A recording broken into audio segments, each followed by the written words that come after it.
Hi, this is Ben McCone with Source Allies, and this is Technically Speaking. In this installment, we will be talking about hub and spoke network models within the AWS cloud and how that might benefit your cloud deployments. Starting out, what is a VPC? Within AWS, a VPC is a virtual private cloud. This is where we deploy things like servers, EC2 instances, databases, RDS, or load balancers within the AWS cloud. With those, we like to keep those separate and isolated within their own VPCs whenever possible. These applications specifically need to communicate amongst themselves, but we want a little bit more security around the communications with other applications. Taking a look at this fictitious example, we have 4 applications named Skynet, Acme, Woof, and Stark. And we will be demonstrating 2 separate methods of allowing network communication to flow between these VPCs. Starting with VPC peering, let's start by having Skynet talk with Acme. That is easy enough to set up. We have a singular connection. Next, we will connect Woof and Skynet. This will allow only communication between Woof and Skynet. VPC peering is not a transitive resource. This means that each application needs its own link between the VPCs to allow communication. In other words, with this configuration, Woof would not be able to speak with Acme because that traffic is not being forwarded by the Skynet VPC. In here, we can connect all of our edges.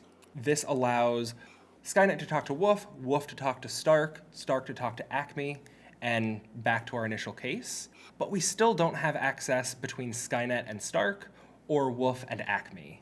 That requires a total of 6 VPC peering connections for 4 VPCs to be connected with one another. This is fine at a smaller scale, but does quickly become unmanageable.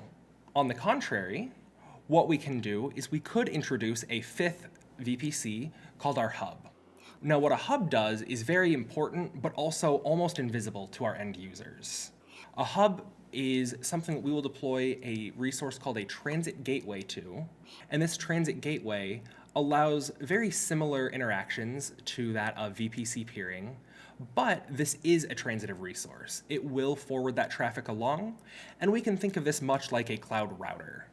So with that, we can connect Skynet to our transit gateway, we can connect Woof to our transit gateway, and now communication can happen bidirectionally between these 2 VPCs.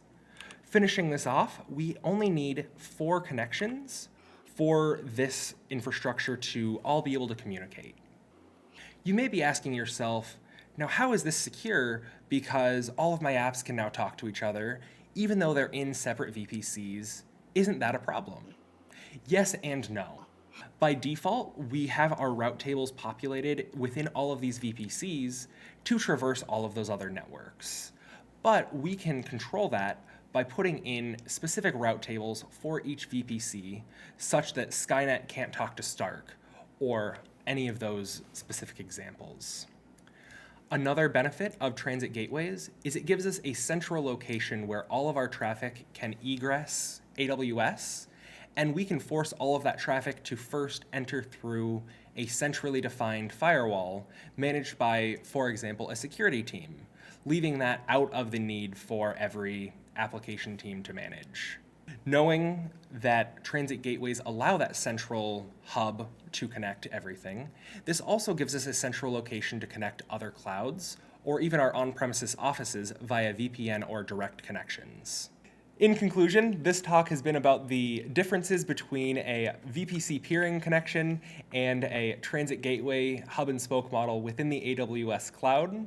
A transit gateway provides us a central location for monitoring and security, and it also improves the ease of management of those resources. This has been Ben McCone speaking technically with Source Allies. Have a topic you'd like to see covered? Comment down below. If you'd like to know more about Source Allies, visit our website either in the description or in our profile. Thank you for watching. We'll see you again soon.